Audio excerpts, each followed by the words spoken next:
Hi, I'm James Shillinglaw, and I'm here with a familiar face if you've been watching us, and also someone who has contributed to Insider Travel Report, namely Lindsay Epperly, who is now the owner and founder of Jet Set Travel. Jet Set actually was an agency that Lindsay's agency, Epperly Travel, purchased last year, and we actually had a lovely interview with her and the owner of Jet Set, and now they're all together. But now we're going to talk to Lindsay about that and where she is today. But more importantly, we're going to talk to her about a way that her agency works together in a form called teams, and how that works and makes the whole process a lot better. And you're going to find out about all that and more on Insider Travel Report.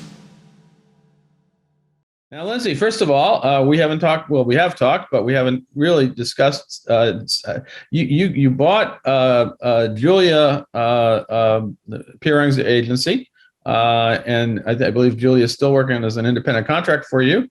But we had a great interview with the two of you, and since that time, your agency was Epperly Travel, but now you've adopted the Jet Set name. Why did you do that? First of all. Yeah. Well, and you're right. It's been about a year since that acquisition took place. So we've made a lot of changes, with the biggest one being the rebrand. So we very much stepped back and looked at what is the future of this company. And, for so long, since its inception, it had been Epperly Travel, which was my maiden name. And it always felt when it was Epperly Travel, like the spotlight kept shining on me. And I was kind of the one that was answering, all of the bigger things in the industry, the questions that we would get from press, et cetera, et cetera. And we really felt like the direction of this company is all about the advisors that we're bringing on. It's a platform that is meant to elevate them further. And so we decided to rebrand to Jet Set World Travel because we felt like that was going to be the brand that would really promote them further. So the whole conversation of the rebrand, actually the phrase we kept going back to was going from me to we. And how do we make this a team effort? Now, roughly how many, and you basically operate with independent contractors, right? How many independent contractors do you have now with the combined two agencies over the past year? Yeah, so we have both a mix of independent contractors as well as a few in-house advisors, plus support team employees that are in place really to support those in-house advisors. All in, and I don't have our exact breakdown off the top of my head, but we've at about 45 total between ICs and staff. And you are continue to be affiliated with Virtuoso, correct? Yes. Yeah. So anyway, so you got, all of a sudden you had a much larger agency in the past year, and you've had to implement different processes and procedures. And one of the things that we talked about that you wanted to highlight was this concept of teams. So first of all, tell us all about that and how it works. Yeah, well, so this was actually a dream of mine for years and years because of the way that I actually founded and launched Epperly Travel. So, we were actually a team within a team. When I first founded Epperly Travel, we were part of a larger host agency. And at the time I had this vision of creating an agency, but wanted the support of a larger host agency to do it, right? To kind of use them as an incubator, essentially. Right. And I was really fortunate, and the host that I was with was very willing to work with me, kind of let me do my own thing. But there were many times in that journey where I was going, I just feel very alone. Like I feel like I am an entrepreneur and I have this vision, but I don't have the leadership teaching me how to execute it. One, because that's essentially teaching your competition, right? So there is always kind of a fear mentality of we don't want to teach her too many things because she's just going to go out on her own eventually. Right. And two, I just didn't really have anyone else in my peer group that was doing something similar. So it was really hard to find community. So when I was building Epperly Travel as a standalone, I wanted to build the host agency that I always wished that I had when I was bringing forth that entrepreneurial vision. So that's why we've really built ourselves up. We've built our entire model around supporting advisors no matter what their goals are in the industry. Specifically, though, unique to us is the ability to support teams in a way that fosters their growth and fosters their leadership. And that's just something I'm really passionate about because it's exactly how I built my company. So you instituted this with your now combined travel agency, and you had been doing it with Epperly Travel and now with Jet Set. How has that worked and helped you combine the two agencies, Jet Set World and Epperly? Yeah, I think that it really is bringing a commonality for us because every advisor, whether they have the goal of scaling a team or just remaining a solopreneur, to succeed, they have to look at themselves like entrepreneurs. Mm-hmm. And so it's given us a common ground in bringing the two companies together of finding different goals with different advisors and kind of segmenting those. So, for example, if an advisor has the interest in becoming a team leader and actually building up their team, whether they have 10 people on their team or they've got no one, they just know they have the goal and the dream, we're putting them together in think tanks and essentially leading these conversations that almost like a little miniature benchmarking or TAMs, where we're truly open with one another and saying, what are you struggling with? How do we help? What's the next level for your business? And it's a community around it. So it's bringing advisors, not just Jet Set or Legacy Epperly, it's also bringing our affiliates into the conversation who are completely branded separately. Everyone is coming to the table based around their goals, not necessarily based around their brand. Now, how do you become, or how are you selected as a team leader, and how many team leaders right now do you have roughly?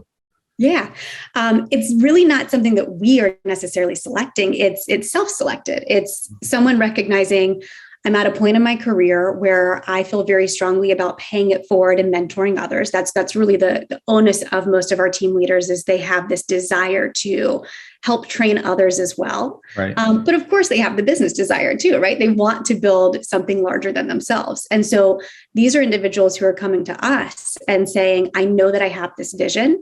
How can we take the steps to execute it? And when we started all of this, we had just two team leaders who were doing something very similar to what I did with Epperly. And as of recently, we've had 4 individual ICs express or begin their journey as team leaders, where they have hired ICs as well, or they have hired employee assistants. So they're actually beginning to build out their teams. And one of the tools that we used with that, I know you know about the news with us bringing Entree Travel in-house. One of the tools we're using is that online travel agent training program specifically for all of our ICs and their sub-agents, so that those agents have access to immediate training. Yeah, well, I do know we were running videos on your Entree Travel and its concepts, and actually you did bring it in house, meaning that is now just for your agency, right? Exactly. Not for the world at large anymore. Correct. So the world at large has lost access to Entree Travel, but everyone who's part of your agency gets a sort of exclusivity there, right? Exactly. Yeah. And we did that with the larger vision of knowing we could pour more resources into it as Jet Set versus it being a standalone, including we're actually building out a kind of Entree Travel 2.0 that is specifically focused on building teams. So it's really, again, taking what we're teaching and creating a platform where our advisors who are maybe interested in becoming a team leader or in sharpening those skills can go through that program and get the baseline that they need for education.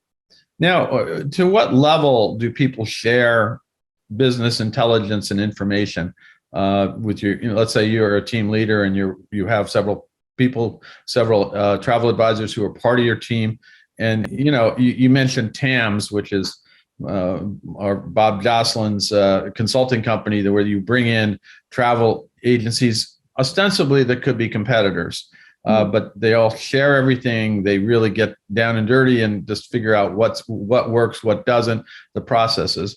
It sounds like, as you said, you're doing something similar here with these teams. But let's say you share information with someone who ends up not staying with your agency and moving on somewhere, or even selling off to another agency. Yeah, great question. Well, we are super inspired by TAMS. We are TAMS members. Dr. Bob is a huge mentor of ours, as is Eric Miryanov, who now owns TAMS. Right. And being able to participate in that has been very inspirational, and seeing, all right, this makes sense at the owner level, but there's nothing like this that exists at the, agent to agent, the peer level. So, everyone runs a risk, right? Like even in the ownership level, yes, we sign NDAs when we're going into those rooms, but everyone runs a risk of someone can consolidate or someone can sell off, and that knowledge is, it could be disseminated in some way. So I think it's a risk that we take, but I do feel like we have built a really strong community of trust. So I see these team leaders who are more than willing to come to the table and openly be willing to share. So that's really at the core of it. Yes, they're sharing information and data, but they're also sharing best practices that I mean, if a best practice gets leaked, that's okay with me. That's making our entire industry better. Right. And we do have the example, actually, you brought up if one of those teams were to go elsewhere. We have a really cool story that came out just a few weeks ago about one of our affiliate companies who actually, she decided to sell her affiliate company outside of the jet set walls. And because she no longer had the passion or the desire to be in the industry, she wanted to go on to something next. But she was an entrepreneur through and through and was able to actually fulfill that entrepreneurial journey because she built up this agency within an agency. And I think that's the coolest thing in the world. We very much, I think a lot of owners would look at that and say, well, that's money off of your books. But it not while she was with us, and not the fact that it is a completion of that journey that we're encouraging. So that's a success story. No, absolutely, especially if she built it up enough so she could sell it. Yeah. That's pretty good achievement. Now, give us a couple of success stories of what these teams have generated, even in the past year. Yeah, I'm happy to. Well, and without going into too specific of the numbers, because this isn't our NDA signed group, right? Without going into the too specifics. Well, here's your NDA right now. Okay, I'll sign it. Whatever. James, you always get it out of me. All right, so I can't speak for all the people watching this, so that's So we actually have set up our commission split model to behoove top producers and teams, and meaning that the traditional commission split model, when I had a team within a team, it was frustrating in that, yes, I was making more money, but I was also giving more money away. So even when I had reached like a 95% payout, I'm looking at the tens of thousands of dollars that I'm paying, nearly $100,000 every year, and saying that could really go back into my business. And there's a certain level of success as an IC where you maybe don't need as much that the host agency is providing, but you're still getting charged for. And so for our teams, as well as for our top producers that are hitting these same numbers, once they reach a certain number, a threshold, everything above that is at 100% to them. So they're really able to reap the upside. And a success story is that just this week, 3 of our team leaders reached that upside. And so they're paid out at 100% for the remainder of the year. Wow, that's great. And it's so exciting. I mean, it's a tangible, it's a really cool thing to see. They've worked very hard, and some of them are team leaders and some of them are just super producers. They've worked very hard, and every entrepreneur got to see the downside of 2020, right? Like we all saw the risk on the dark side of it. And so it's neat to be able to have a program where they can now see the upside of that risk. No, that's great. That's great. So it sounds like it really is working for you. Yeah. I want to turn to something a little different here. Obviously, we're here. We are in 2022. How's your business doing? What's looking good right now for you? And are you going to have a pretty good year this year? Everybody talks about 23 being going to be gangbusters, but I'm hearing, 22 probably ain't going to be so bad either. I think we're afraid if 23 is gangbusters compared to 22, because it has been just chaos. I mean, good chaos, but definitely, I sent out a memo to the team a couple of weeks ago. We do like a monthly update, and I try to kind of look at big picture trends and what can really help us. And I am looking at 2022 in this. It is as much of an anomaly as 2020 was, but just on the opposite end of that spectrum, right?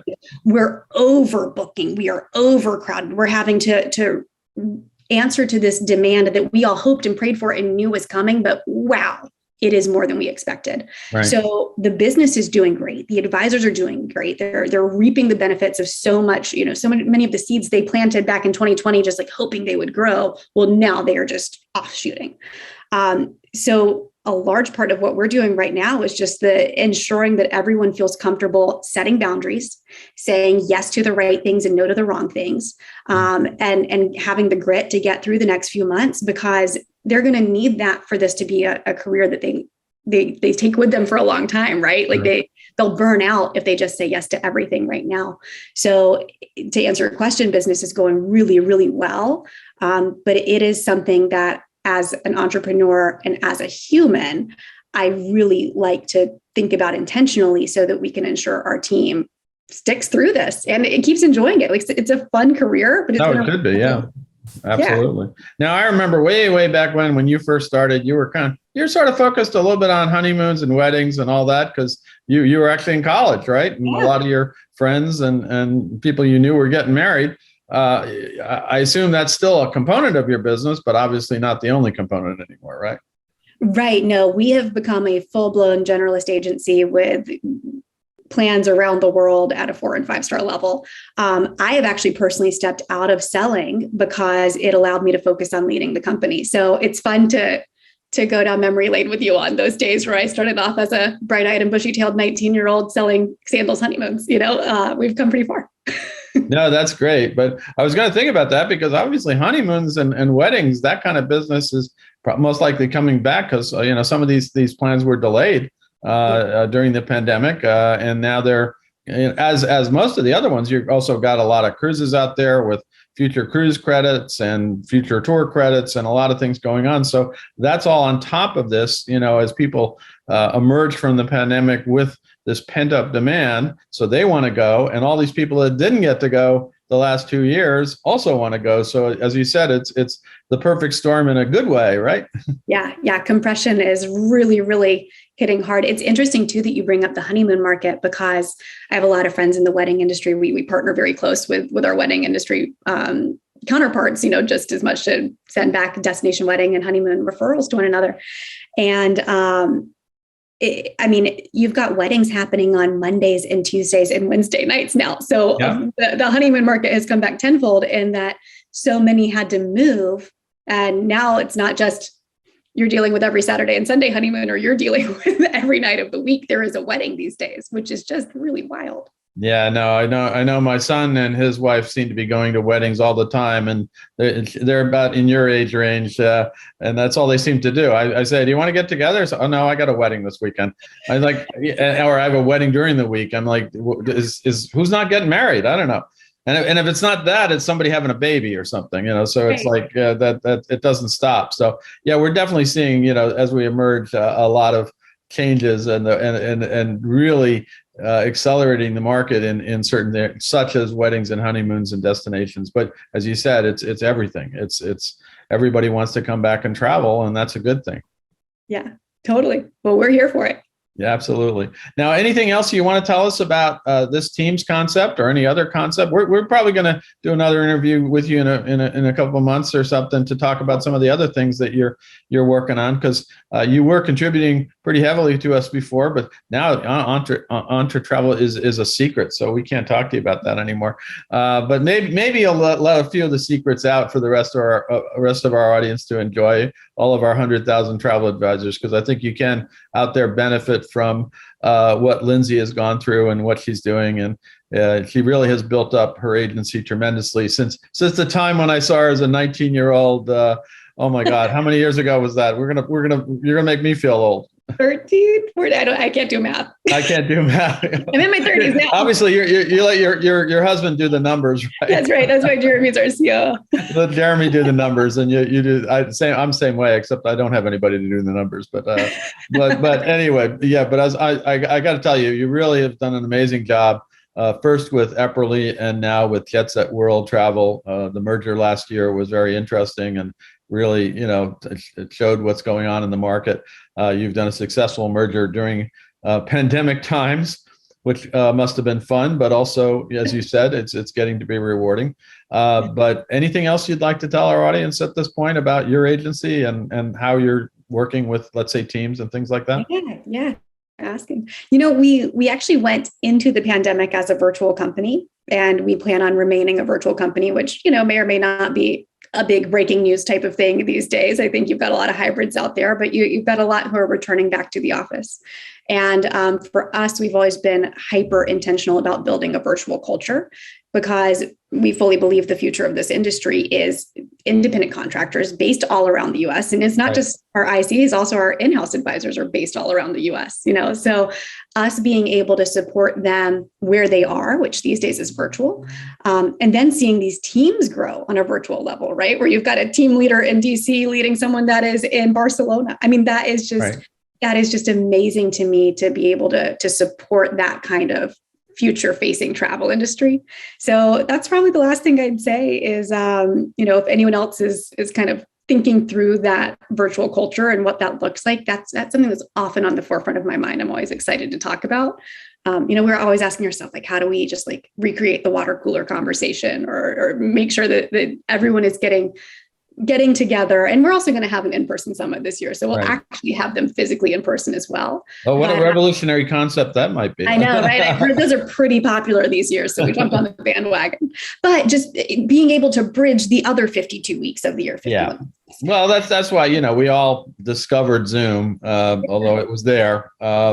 And obviously we've been running the business and we're not going to, drop it all just because, and I do go to a lot of in-person conferences myself now. I'm back to doing that. We'll be back doing that when we meet each other in Virtuoso in August. And that's all great. And we had it last year too. And my schedule is pretty full, but the fact is we're still going to be using Zoom, obviously, as we are here today. It's still a very effective tool and you can still do a lot of great meetings, especially when you have an agency like yours that's kind of spread out all over. There's just no way you can bring everybody together all the time, right? Yeah, absolutely. But if you're intentional about how you're building that culture, it's just a really special thing, I think, that you can keep a virtual culture. Absolutely. Well, we'll be keenly interested in how you develop your virtual culture, how you use Teams even further in the future, and everything else you can think of, because I know you've been very active and very focused on that with your own travel and things like that we're really trying to help your own agency, but also other travel advisors really get through this pandemic and also learn how to, improve their business all over. But Lindsay, I want to thank you very much for spending a little time with us today. Hopefully we'll get a chance to do that. Maybe we'll do one live in August. Who knows? I mean, that would be revolutionary when we're in Vegas together. That would be crazy, to just actually see you in person. I know, we always miss each other.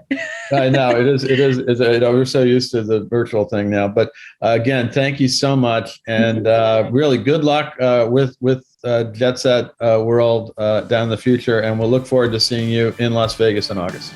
Thanks, James. I appreciate your time. I'm James Shillinglaw, and this is Insider Travel Report.